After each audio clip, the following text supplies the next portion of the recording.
كل الناس اللي بتشتغل على الكمبيوتر وبتوصل هاردات باستمرار اكيد صادفتكم مشاكل كتير بعد نقل الملفات، زي انك مش هتلاقيها مثلا برغم ان المساحه موجوده، او حتى رحت لقيت الملفات بايظه او ناقصه. كمان زهقت من كتر ما بتوصل كابلات واحيانا تضطر تقفل الجهاز وتفتحه وتعطل شغلك. جايب لك في الحلقه دي الحل العملي والافضل بخصوص الموضوع ده. ما تنساش تعمل لايك واشتراك في القناه عشان تشجعنا ننزل لك محتوى جديد باستمرار. هيا بينا في رحله شهابيه جديده.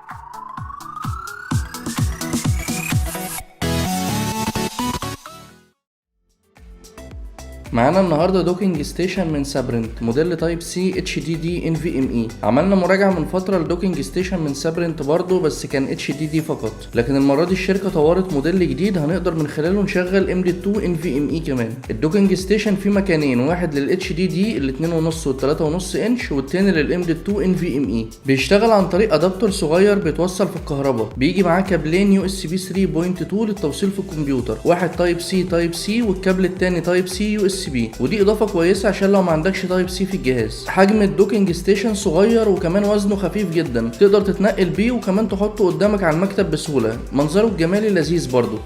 الاضافه الجديده لتشغيل الام دي 2 عباره عن قطعه زرقاء في وش الدوكينج ستيشن، بتفتح بالشكل ده زي ما انتم شايفين كده. بنلاقي جواها ثيرمال باد لتبريد اي ام دي 2 هتركبه، وكمان تقدر تغير الثيرمال باد ده لو ما بقاش فعال بعد فتره استخدام طويله. هتلاقي الشركه حاطه لك ثيرمال باد اضافيه ضمن المتعلقات، ودي حركه ممتازه جدا وفيها مراعاه لكل التفاصيل.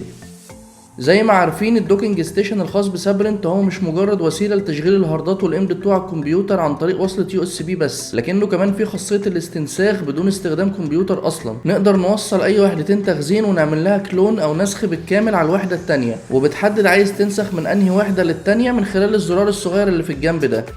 الموضوع مفيد وعظيم جدا، وهيوفر عليك وقت رهيب لو بتوصل هاردات وام دي 2 كتير. مش هتضطر تفتح كيستك كل شويه او تطفي الجهاز، كمان هتتجنب اي مشاكل خاصه بالنسخ وتلف الملفات. اكيد كلنا علينا من المشكله اللي هي بتنقل الملفات وتروح على جهازك تلاقي المساحه متاخده وما تشوفش الملفات. كل المواضيع دي هتبقى محلوله مع الدوكينج ستيشن ده.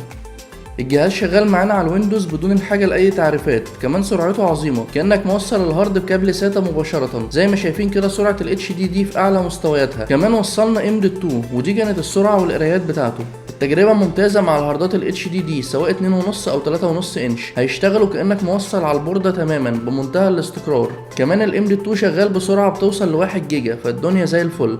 وبالنسبه للنسخ او الكلون بدون استخدام الكمبيوتر، هو ممكن يبقى بطيء شويتين، بس كون ان هو بيعتمد على البروسيسور اللي في الجهاز وكل الجهاز نفسه بعيدا عن الكمبيوتر، فدي حاجه عظيمه برضه. ارشح طبعا الجهاز ده وبقوه لكل الناس اللي بتوصل هاردات كتيره وعايزه وسيله سريعه، او حتى للناس اللي عايزه تنسخ هاردات بدون استخدام كمبيوتر. هيبقى عملي جدا في السايبرات، او لو انت جيك وبتقعد على الكمبيوتر كتير وبتوصل هاردات صحابك.